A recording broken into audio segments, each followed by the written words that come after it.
So if you guys want to start, we can start. We have a quorum. Let's call the meeting to order. Sounds good. First item is public input, and as I understand, there is none. Is that still the case? That is correct. No public input, and I don't see any other public on the Zoom call. Okay, with that, we'll close the public input portion of the meeting and move on to the consent agenda. First item are the minutes from last meeting. Anybody got any questions? Nope, everything looked good to me. No, Make a motion to approve. I'll second. Okay, moved and approved. All in favor? aye, Unanimous. Next item are the vouchers. 3 of them. Correct. Anybody have any questions? I don't. I looked at them. I Nope, didn't have nope, any questions. nope. I'll Okay, make a motion to approve the vouchers as listed in our agenda. all right, it's been moved Second. and seconded. All in favor? Aye. Aye. Unanimous. Okay. All right. Items for discussion. No report, right? Correct. Okay. Items Correct. for discussion, the after-hours park usage request by Indigo Golf. Mr. President, you have a letter in your packet, the request from Indigo on behalf of Kurt Foreman from Brewfest Partners. They're partnering with him. That's the gentleman who has put on the Ale Fest in town. As I mentioned, I think at our last meeting or the meeting before that, there will be no Ale Fest this year. He's not in the position to take such a substantial risk for himself. But they're asking to do, actually just earlier today, I had a slight change to this. Kurt has already pulled the May weekend dates. They think it's going to be too early. But so the request now would be for the June, July, August, and September dates. They're asking to have the event until 10 p.m. in the park. And when Andrew, and he's on this phone call, asked me for this request, I said, since the park, time changed last year, I said, I think it's wise that we bring it before you, make sure you guys are okay with it. I've put a memo in your packets, just as a couple of options there. I think one of the challenges we have anytime we have events after hours is the park's closed, but there's an event going on. How do we stop people while this event is going on from just parking their car and walking around the lake at 9 o'clock at night after dark?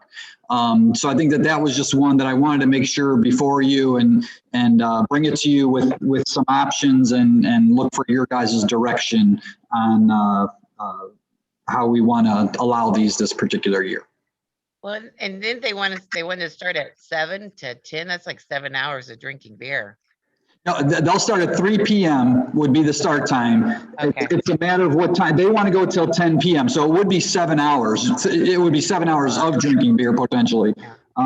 But I gave you in the memo the times for dusk, which would be the time that the park is actually closed. I also gave you sunset, which is roughly about a half an hour before that, because by the time the actual event ends and people vacate the park, I think it's important that we are aware of that. And I just wanted to kind of bring that to your attention. Obviously, we're probably going to be in the same boat with certain events like movies in the parks at times that sometimes go after dark, or even did last fall, even when after I had arrived and you had already changed that closing time for the parks. You can't even start movies until dark, right? So Correct. the location they were wanting over there by the swing sets and stuff? Yes, they would. This is housed under one of the shelters, and they would use the washrooms by the shelter by the playground area. That's where the pop-up beer garden has taken place in the past, and that's what they're seeking to do again. Oh, okay. Yeah, I went to that. That was fun. So, and they want to do it 3 days, huh? Yes, these would be Thursdays, Fridays, and Saturdays for those particular weekends. The one weekend in June, one weekend in July, one in August, and one in September. There are food vendors there, right? They are requesting to have a food truck or two there as part of that. So that's one that I've been talking to Wendy about. They have a transient vendor or transient merchant application that they have to fill out in the clerk's office to have that. So that's something that we likely would apply. But that would be that. And then also Indigo themselves would do some food out there. Last year, they did the real big jumbo sized pretzels out there as part of the event as well. How is the parking on those evenings when we have something at the pavilion or something? And, you know, So in the past, when I've gone to those things, it's been. Go ahead, Mike. You know better than me because I wasn't here. In the past, when I've gone to those events, the parking was closed only to the people that were going to that event. So I remember having to go to the first one, and that parking was closed unless you had purchased. It was only open if you had purchased that ticket for that event. okay. Oh, thank you. I don't know if that would be similar for this, but I would ask them if that's their proposal to limit the parking to the people that have pre-purchased the tickets. Good idea. That would have been the way they've done Ale Fest in the past, but for the pop-up beer garden, this is basically like it sounds. Here's a beer garden, come drink today. There's no advance reservations because this is just happening on that, Thursday, that Friday, that Saturday to just show up. So, maybe even capitalizing on people who are already in the park who decide, hey, let's go over there and have a beer. So they won't have that necessarily that type of advance registration because Ale Fest in the past did have that. So Yeah. Well, So this do we doesn't have- get advertised at all. say that again. It doesn't get advertised at all. It just all of a sudden happens. They will do some advertisement, and I think that's the biggest thing that on the table that this Kurt Foreman brings to the table. He has a lot of connections. He has a lot of people who kind of follow him around to his events here and there. I do think that we'll share it, and Indigo will share it based upon whatever approvals you guys have. Because if it's in the park, we want it to be successful. I mean, we want the word to be known that it's out there, and this is Indigo is the one really partnering with them. So really, a lot of the questions I would have just said, hey, Indigo, you're working this out with them. The biggest question is that because of it being after hours is why I brought it to you today. Is But that something that sorry. Go ahead, Mike. Go ahead. I was just sticking with the parking thing. Is that something that we could capitalize on and charge for parking for a special event? Possibly, however, at 3 o'clock, when they are proposing to start as a start time, are we saying that everybody who would come into the park at 3 o'clock while it's still daylight would pay to park, even if they're not going to the beer garden? I think that's the challenge that we would have, is that you'd have to do that. And I'm not sure if that would be, I'm not sure of the kinds of numbers that they've had in this event in the past or not. I know that they did tell me, I think, and maybe I'll defer a little bit to Andrew here if he's aware, but the last year that this was held and in the same year the Ale Fest was held, they actually did make more money on the pop-up beer garden than the Ale Fest. So I'm fine with the time, just FYI. Okay. I went to it last time and you just walked in. There was a police officer that would check IDs for the beer, that kind of thing. And then you just order beer. Kids and everything were allowed to go into where it's kind of like the German way with that big long bench and everybody sits together and you drink a big beer and have a pretzel or whatever. And there were, it's next to the playground. Kids are playing in the playground. Young families were there. The only area that was like off limit to underage was right there by the beer. So that's kind of how they handled it then. And that's, I think, partly why it was so successful. Yeah, the actual serving area has to be 21 and older, and they would have a police officer there during this event. So, Like the beer tent at St. Tom's. The parents go in the beer tent and the kids are all playing games. Yeah, that's kind of how it was. What's our exposure, like expenses, if any, or revenue, if any, for the parks? We don't have any revenue coming into us. This would be exclusively a revenue source for Indigo to help, with their budget for the year. So they're partnering with this person. We're staying out of this one. Whereas Ale Fest, we did get involved with a lot more and absorbed a little bit of the risk there on that side of it. But we also benefited a little bit as well, correct? Correct. I mean, here's my thing.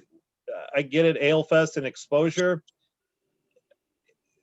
And my fear is, not my fear, or my concern is, we're having 5 events for 3 days, and we've got other entities that like to sell beer and food and everything. And are we getting too far into taking away their business in light of especially what year they went through this past year? I mean, I get it. Ale Fest was one-time shot. The pop-up beer garden was what, once or twice? Now we've got 3, 4, 5 times 3 days. We have 15 days that we're basically, and I'm not even going to say we, because we benefit nothing. That's why I sort of prefaced the question. You know, But we do benefit. And God bless Indigo. They want to make money. So now, you know, am I just going Johnny's Tap? Am I going to take away from Cheers or Dante's or whatever? I'm having 5 basically events that you could go drink on under a tent, and selfishly, I'm going to say we have no benefit whatsoever in this. But we do have a benefit, Dan. What's that? Our benefit is that if Indigo makes money, then that's less of a loss. Like, we're still in the red with them, right? No, that's why I asked the question. Do we have any benefit? This is just going under Indigo for Indigo, or is this going as a part of our contract for the revenue share? Good question. Very good question between both of you. Yeah, that's a good question. No, that is part of that revenue share. They would be less reliant. If they make an extra $5,000, they're going to be $5,000 less reliant upon us after that. And I personally don't think that us having a beer garden interferes. It's a completely different type of event. If you're going to a Johnny's Tap or a Cheers or wherever, you're going there for a specific reason. If you're going to an outdoor event like this, it's just completely different. However, I don't know that I like the idea of 3 days in a row. Why would it be 3 days? I thought it was 1 of 3. I didn't realize that either. 3 days in a row seems like. His preference is just because of the setup and takedown that they want to do it that way. But you're right. I kind of have a hesitancy to how watered down is this going to become after that many days and for that many times even over the course of the summer.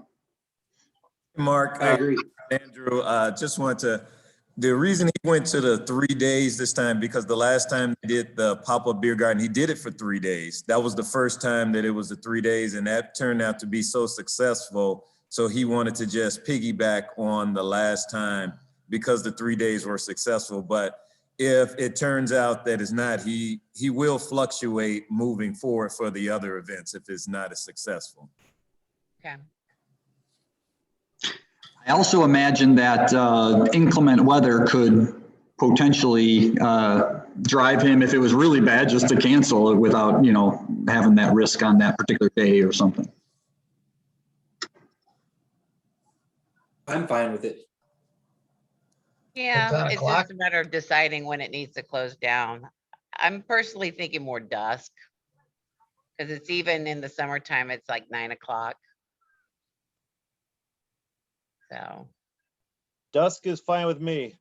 I think to be consistent, we had that work study session. I don't think we start making this thing more confusing than what we already have going on. Well, My 7 opinion. hours is a long time too. mhm. Although I imagine most people won't really get there till 6 or 7, Yeah. Yeah, right. I can't see 3 o'clock being another real popular time.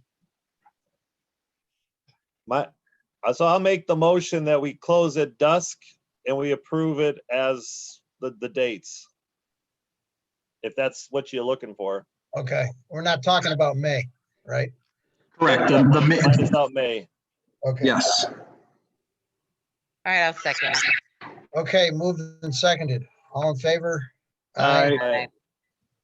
Aye. Unanimous? Let's see. Surplus equipment. Mr. President, 2021-01.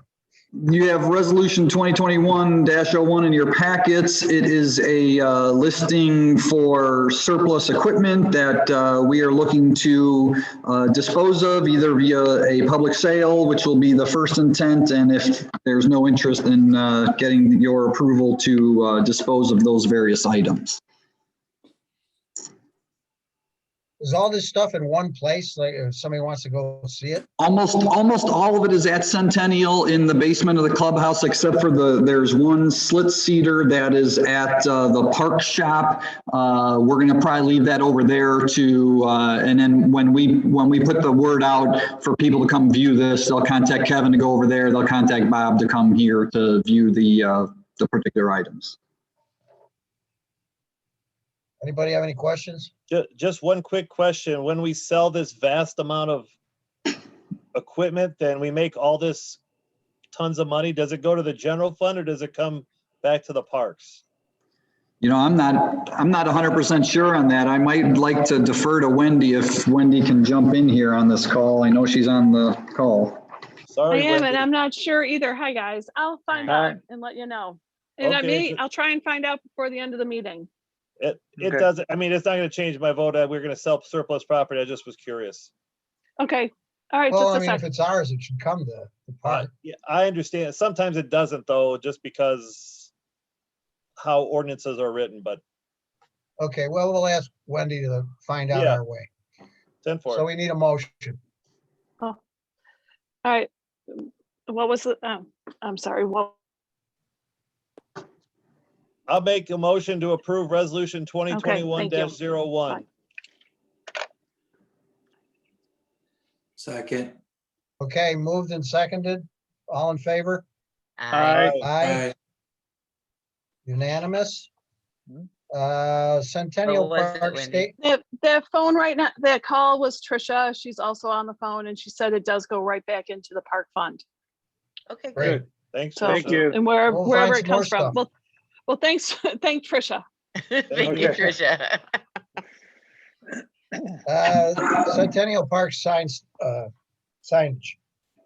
Mr. President, in your packet, we have last year, you may recall, in May of last year, you approved a stage sponsorship by the Munster Lions Club for a 5-year term. That at the time, there was a sketch that was provided. That sketch was later sent on to Tom Vanderwood with the town, and he informed me upon my arrival here in town that it didn't meet the sign ordinance. So I've gone back and forth with him and with the company, and what I've sent you as the attachment to that memo is the revised sign that does meet the sign ordinance requirements, and I'm bringing it to you today, seeking your approval. Pending that, I will also then forward it on to the Lions Club to make sure that they're okay with it.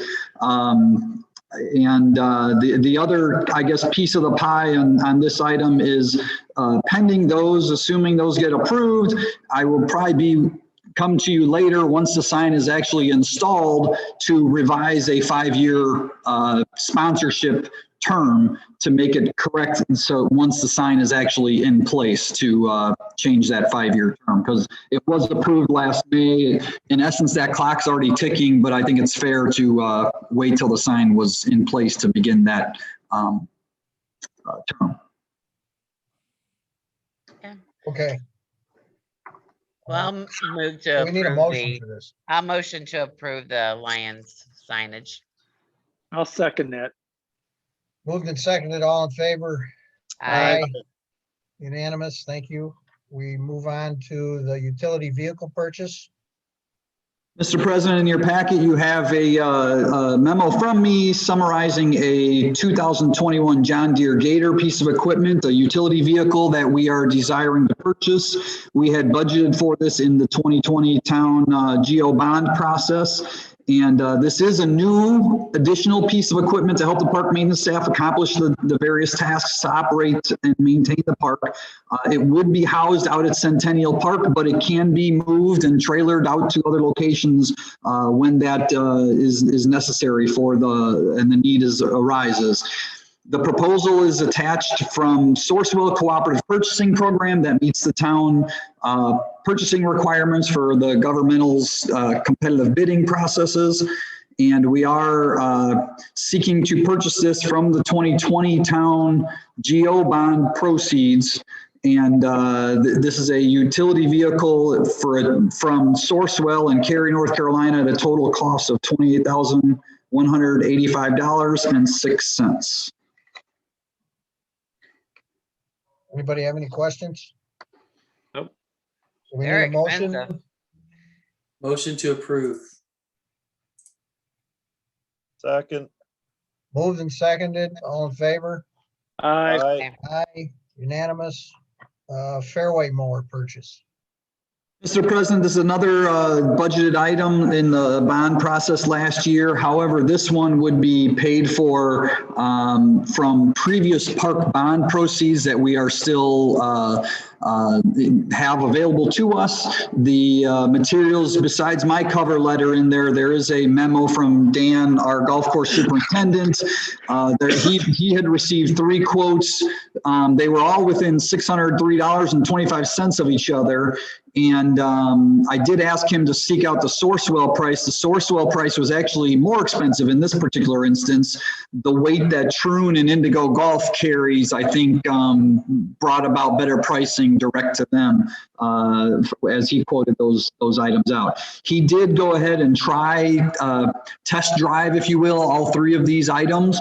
And the recommendation that Dan is here, and he's on this call if you have any questions, but based upon the submittals and his review, there's higher horsepower in the John Deere, and also to get all the fairway mowers from the same manufacturer for better flexibility on parts. We're recommending the approval of the purchase of the John Deere 7500A precision cut fairway mower from JW Turf at a cost of $52,983.90. As I mentioned, to be paid from the previous park bond proceeds for vehicles and equipment. This is of the 3, this was the highest one. However, it also has the most horsepower, which is really a big advantage on our course, which is obviously decently hilly out here. So. Ooh, it's It's expensive. amazing how close they are. And it Yes. does anyway. Yes. I mean, it certainly makes sense to get more horsepower, and I would definitely rely on Dan, and I appreciate him even test driving all 3 of them. All right. Anybody else? Nope. You need a motion? So moved. Second. It's been so Second. moved Oh. and seconded. All in favor? Aye. Aye. Unanimous. Park rules. Mr. President, after the joint town council and park board session a week or so ago, I wanted to bring this up to you. Also, this is something, obviously, you've seen this a few months, about in January, I brought it up last. There were some slight changes that I've made to it after discussion at that point. I had asked Dave Wicklund to put this together. He couldn't be here today, but he is preparing a resolution for your consideration for the next meeting. Exhibit A, as the document in your packet would be the attachment with I guess the details or the guts of the rules. And just bringing it to you again, should you have any other additional changes or edits that we wanted to try to put in there, so you can see that. So it kind of helps expedite things as we get closer to the finish line of updating a lot of our particular rules for the park system. Well, I would like to add to the continuation of the no fishing at Clay Hill Lake. That's been policy for over 15 years, and it's for good reason. And it has mostly to do with Twin Creeks getting inundated with people and Tuckahoe Street, exactly, and the leftover of trash and fish guts and just an onslaught of people over there. And that's current policy now. And I can edit rule number 21, my suggestion based upon Robin, because she had shared that with me yesterday, to reflect that and make the second sentence in that one, ice fishing and fishing is prohibited at all other bodies of water in the park system. The only place that we would ultimately allow it is catch and release fishing is allowed only at Maynard Lake at Centennial Park at that point. Just as a reminder, you may not remember, but there's a tiny little detention pond at Community. Probably no fish in it to begin with. And I think down the road, there's a good chance that we may get a body of water added to our parks from the Lansing Country Club, but just as a side note, somewhere down the road. That's cool. The only thing that I would add, and I don't know how to word it correctly, would be is there is no mention, at least I couldn't find one, of the unauthorized use of the stage.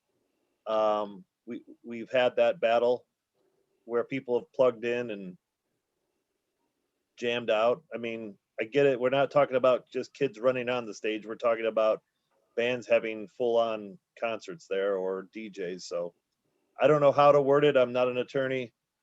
So my thoughts.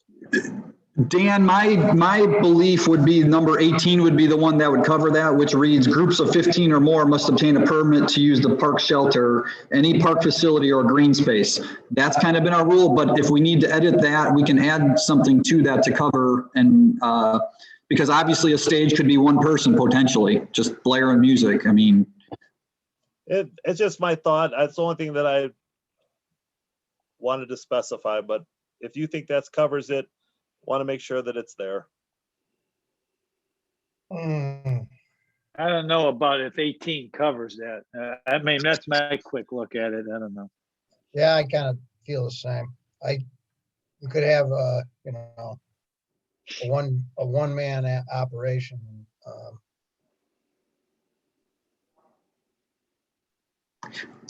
I'll work on editing something and add that to you for the next time for you. Yeah, right. Any others? No, thank you for doing this. No, thank you. I did want to point out one other one. I had spoken to the folks over at Wicker Park in the last 2 weeks or so now. An interesting one that they told me, because I didn't think that they allowed grilling there at all. They do allow grilling, but they only allow gas grills is their rule. So no charcoal at all is what they've told me their rule is. If that's a consideration, we could edit number 14 to allow gas grills if you think that there's any further desire along those lines. Right now, the way that I have it written right now would be there's no grilling at all, except for at the social center if you were, you know, on the patio area. They have grills there. They have those. I mean, I wouldn't eat off of one of those, but they have them. That's a fact. I'd take a lot of scrubbing. You better burn off. You better burn off a lot of that stuff. Oil, yeah. I'm okay with no grills whatsoever, quite honestly. Just a headache.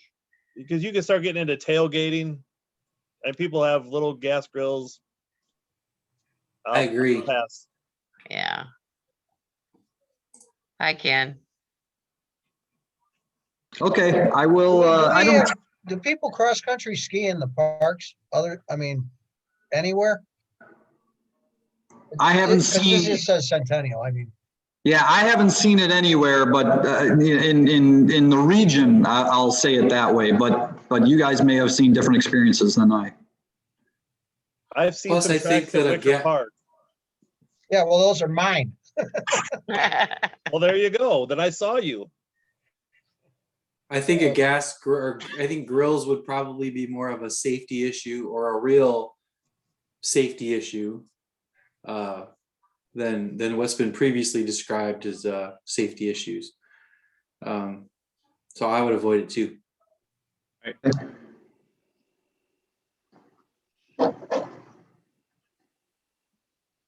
Yeah. Okay. Anybody else? Nope. I will say, I know we had a little bit of a discussion about skateboarding last time. Mike, you had brought it up. So number 15 is the rewording there. Skateboarding, rollerblading, bike riding is prohibited on all athletic courts and the Centennial Park stage area. I just left it at that. So technically right now on our signage coming into Centennial Park, it says no skateboarding, but that would change over time, pending if your approval of this set of rules right now. Yeah, I saw it. Thank you. Now, it's not the intent of the public to put these on a poster board somewhere on the way into Centennial, right? No, we would probably put some of these, a summary of these in our park brochure each season, and maybe have them available on the website. Obviously, they'll be hopefully pending, your approval. We send them on to the council, and if they create this into an ordinance, they'll codify it so it'll be searchable via the town code that's on the website, and then the various rules would come up. Something else, just for your information, Dave Wicklund did forward these on to Nicole Bennett as the enforcing attorney for rule breakers at the police department enforces, wanted her input, so he may have more for you at our next meeting, but he apologized he couldn't be here today, but he does have the next meeting on his calendar and will plan to be here. Okay. So I don't think we need any action on that. I will just take your notes into account, and we'll have a resolution prepared for you for the next meeting then. Sounds good. Okay, thanks. Last item, 2021 aquatics discussion. Mr. President, we're working on a recommendation to present to you guys on March 16th, at the March 16th meeting concerning the pool operations for this year. We've advertised that the pool info would be available after April 1st in our current winter spring Parks and Recreation brochure. While we're likely to still have many COVID protocols in place, we're looking for your position and direction on a larger decision, mainly if we should open the pool to all communities or only to the Munster/Highland with our partnership with them, as was done last year, to provide the limited numbers as a mitigation tool as well. Of course, whatever rules do come into that may change throughout the year, coming from the governor or the Lake County Health Department, will surely institute. And I think that social distancing will very likely be here, and very likely masking requirements being, as long as if you're not in the water, being required at the pool as well. So bringing it to you today, trying to get just your feeling from the opportunity, whether we open this up basically to everybody, or is this, to keep our numbers down, do we only open it up to the Munster and Highland community because of the partnership? Financially, we took a hit pretty bad last year. We did, and I hate to say it, but very likely this decision kind of probably goes very likely hand in hand with that. If we only open it up to our community, we're going to take a loss very likely. If we open it up to others, hopefully we can get back to that level, closer to that level of normal, which usually at least we're not in the red annually. So, and it's Memorial Day, right? May 30th around would be when it opens. Yeah, Jill's on the call. I'm going to ask Jill to jump on here. She has the exact dates and so forth if she can. Um, I think it's Memorial Day weekend. Well, I'll have both my jabs by then, so I'm good to go. Lucky. Me too. You're not over 55, Dave. Yeah, I registered for the over 60. What? Me too. Me too. Serving and I got my first one. I'm waiting for the 55ers. It's Open now. It just opened. They just started Yeah, it it opened today. up. Oh, 55's done? Yes, yeah, it opened up today. Register. Get online, yeah. You can get maybe even March. Oh, cool. Good. That'll be free. Well, what do you guys want to do? I mean, the kids are never going to get vaccinated until, Christmas. But their parents, I would bet there's a lot of people who by late May and June, no matter what your age as an adult, you're going to probably have the vaccine. So I think masking and social distancing, we still have to do, but I think more people will be inclined to want to get out, use the pool.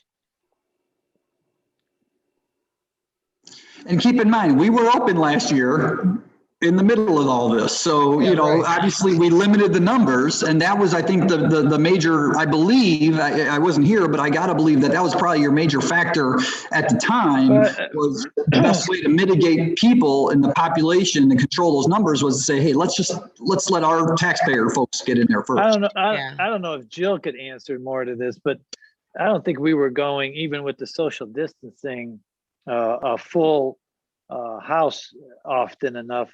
I just don't want to take that big a hit, you know, and that's why if we could, I don't know what the numbers are with the social distancing, how many people we can get in there, but whatever it is, does that still, if we have that and it was, let's say, full 60% of the time, do we make money on that then? Or, you know, I don't know what our cutoff is on how many people would be in there for us to at least break even. We I don't lost I a know lot that of we were money, I at thought. 200 last year. I can say probably less, count the days on less than two hands, how many days we actually reached that capacity. With being in yellow now, I know that it's up to 50% of capacity. However, it also says social gatherings are recommended for no more than 100 people. So, I mean, if we're in blue, same thing for that, no more than 250 people, even though it does say it may take place up to 100% of capacity. So I don't know how you guys want to look at those kind of guidelines for it. I mean, Right. Mark, you were right on with, you know, because we had no park director at the time.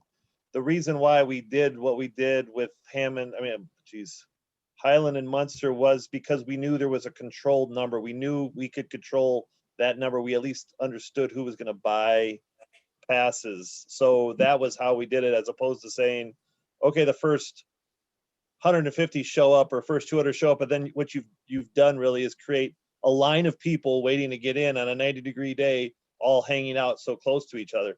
What I think, looking back, is we probably shouldn't have separated it into two sections where you had the morning and then kicked everyone out.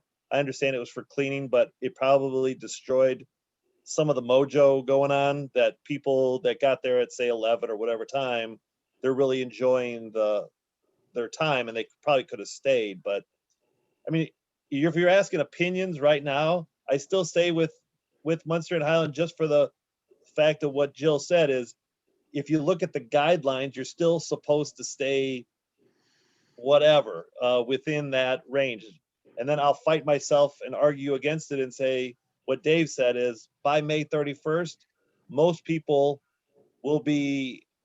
adults will be hammered twice in their arm with the shot. And kids have been in school, but Hammond kids haven't been. Hammond kids won't be in school with each other for the entire year, which is baffling to me, quite honestly, but it is what it is. But if you're asking my opinion now, I would stay with it. Skip the dead period where we do the sanitizing for the hour and a half, and just leave it until we know more information. Things are changing constantly, so. Yeah, that's common sense. Well, I what about care. the sale of, you know, passes for the year? Oh, that's true. Yeah. You know, are we gonna allow people to buy a pass for the whole year for the family? We do have, we're working on that now, and that's part of what we're going to present to you at the next meeting, but we are hoping to try to have that available, yes.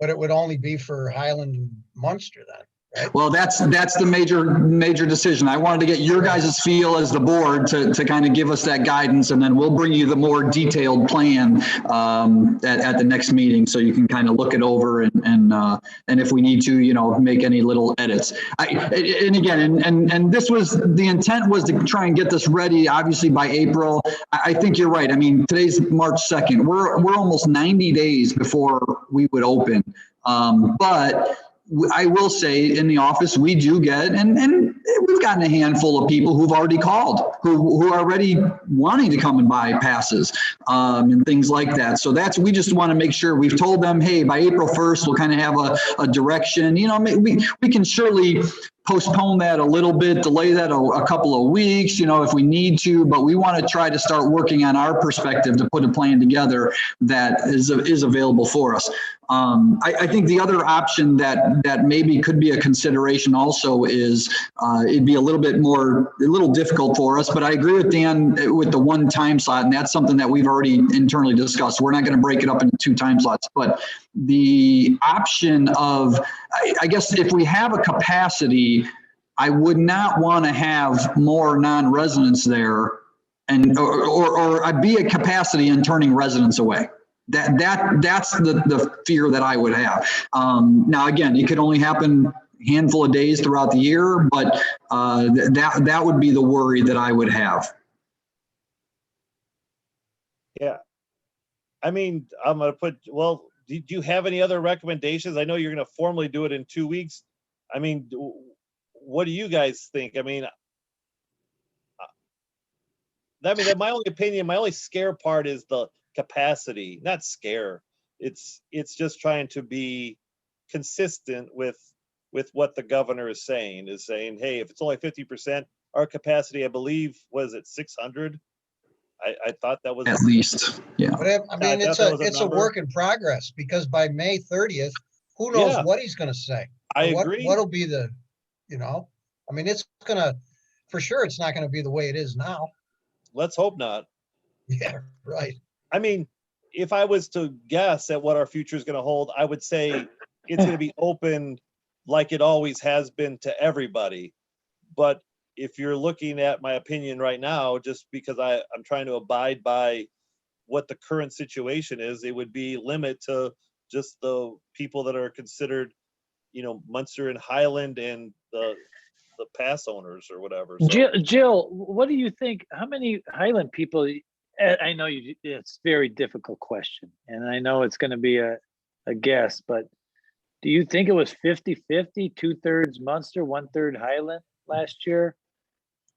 I mean, that's kind of hard to answer, just because I mean, we asked for their residency and their ID when they came in, but we never tracked that. Right. I mean, I could know from like the phone call perspective that there were a lot of phone calls from people that were maybe new to Highland that didn't know about our partnership. So, some days may have been more Highland over Munster. But I think that if we do memberships for residents and Highland, that I think we'd have a lot more Highland than Munster. Okay. Really? Huh. That's interesting. Yeah, that is. On a bigger picture, I think you have to remember, though, that locally, nobody else has a pool nearby us, a municipal pool.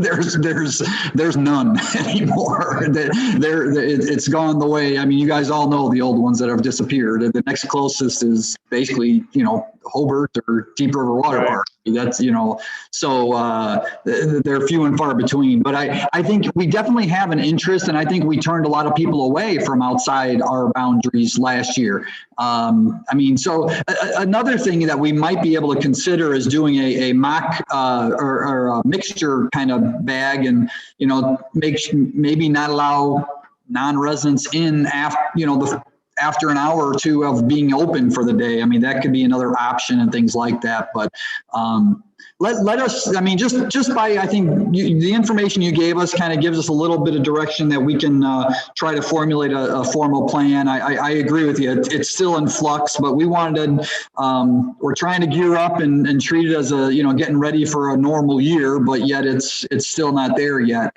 And, in 90 days, a lot more people will be, vaccinated, but I agree with you. It's not going to be 100%. And I think one of the challenges of our location is we're dealing with even 2 states. I mean, we could look at what Indiana's doing, what kind of percentages of people, but we surely get a lot of people from Lansing and Cal City and Linwood and so forth. So I think that's one that we just want to make sure that obviously everybody who's coming is in a safe environment and, abiding by our rules and following what we have in place. So. Yeah. But we'll work on putting something together for your next meeting. And when do you think the absolute drop dead date is where you want the plan? I mean, how far into the future? Realistically, if we're going to end up doing passes, I think we need to have a solid month before we open, because we typically have done even an early bird and a regular pass season. So if we may end up having to kind of do away with that or change when those timeframes are. Maybe it's an early bird is only a short 2-week window, but I think the challenge is springtime in the parks. That's probably our busiest time of year traditionally for any park system, and to slam us with a lot of pool people at once in the office may take away or may make it extra busy. I mean, we'll do our best to deal with it, but I think that's we just, the earlier the better. We always like it, but what we've all learned is, hey, you're ready, for the next fork in the road and which way you go, and right after you make a decision, you're ready for another fork. So you just continue to kind of roll with the changes that way. So. Well, we still got a month at least, right? I'd like to hope so. I mean, if we could make a better decision by the next meeting, that'd be great. But I would say by that first meeting in April, that would almost give us 2 months just to give us the chance to be able to implement everything. I think the other one, and I'll defer to Jill on this, what's our deadline for our summer brochure? Because that's going to be a major factor, I think, here too. Mid-April. Mid-April. So I would say by our April, the first April park board meeting would be our deadline to try to make a decision so we can put something in print that we send to everybody in the community so they know what we're doing then. So we're kind of what we're thinking, and then we'll just make the decision by the April first meeting, or whatever. Okay, sounds good. Appreciate it. Okay. Anything else? Nothing here. These are long meetings, by the way, Mr. President. Yeah, they are. I know. These, but I'm almost retired, so I don't have anything else to do. I did want to ask one question though, and maybe Ken, what's the town doing in terms of meetings? Are they still all virtual, or are they live, or? Our meetings are both. The town council members tend to come to town hall for the meeting. But 2 weeks ago, for instance, during that heavy snowstorm, all 5 of us attended by Zoom. Yeah. Yesterday, 4 of us were there present, and usually all 5 of us, the fellows who were responsible for the underpass, for instance, gave a report at every meeting. They stopped coming and gave their report using Zoom. And we get members of the public who will often attend. David Nellens often attends through Zoom. So it's a hybrid. Yeah, okay. Unlike I just wondered what everybody's thoughts were on us, because you can't beat the convenience. I mean, I'm sitting in my son's bedroom, which is, vacant since he doesn't live here anymore. But maybe there should be a time when we start to do the in-person thing again. Well, one of the things, it's been a year. Until the pandemic, it was illegal. We wouldn't have Robin here today. No, yeah, well, I really like that there's a Zoom. Oh, yes. Until the pandemic, it was illegal to do this. And the only reason it's legal now is because of the emergency that Governor Holcomb declared that's now been going on for a year. Yeah, the resolution, right. But the General Assembly is, because of Mike Andrade, by the way, who's our representative, he has proposed a bill that would change that and allow Zoom or other things like that to be legal all the time. It has really helped me. I have a meeting in Crown Point. It's a 25-minute meeting. It takes me almost an hour to drive there during rush hour. And then you want to get there early. So I sit, and then there's the 25 meeting, and then the drive home. And that's nothing compared to the people from Whiting that have to attend. You can't beat the Zoom convenience. No, there's no. Oh, it is. Yeah. So it changed my life that completely. Yeah. Well, and we also don't we're get many hoping it'll people from the become public showing up. So, I mean, okay, I just was throwing it out Well, there. did you before? Say again? No, So I'm hoping it continues. Well, just to let you know And that then that- if somebody, if any of you, for instance, were ill and you couldn't, you didn't want to come to a meeting because of germs, you could do it from home. Right. But I Well, don't we know also what the have- General Assembly will do. We also have meetings that are maybe not under this presidency, but under prior administrations have taken all of 5 minutes. So it's certainly. Oh, I certainly nice remember one of those. to Zoom those. when you're efficient, you're efficient. I mean, I don't get paid by the hour like attorneys do, so I just get things done. I will Dan, tell we you all like this. your meetings. I'll tell you this. Okay, that- you guys, settle down, settle down. That bill didn't get a hearing for making Zoom permanent. So that will probably not become what it is. But I think what you'll find is if we have an agenda that requires 5 minutes, then you do 5 minutes, and it requires more, then you do more. We're battling the same thing on our end because we can't control the crowd. And we did usually get a good crowd for Little Cal, and that's why we're just staying virtual. However, I think in April we are going to attempt to go back into in-person meetings because of our agenda will drive it. And Well, we like to- we're in person. The school board's in person. so You know, we're asking the parents to send their kids. You know, why can't we be in person? Yeah. And we periodically. Is there a Zoom depending- option?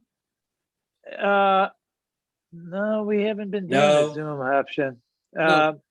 But Mike's here's not the- happy with that. we've been getting you know, every month there's always some issue for somebody, okay, and they'll come to that meeting. the Otherwise, board doesn't not like too many. comments from the public. You got my number. Yeah.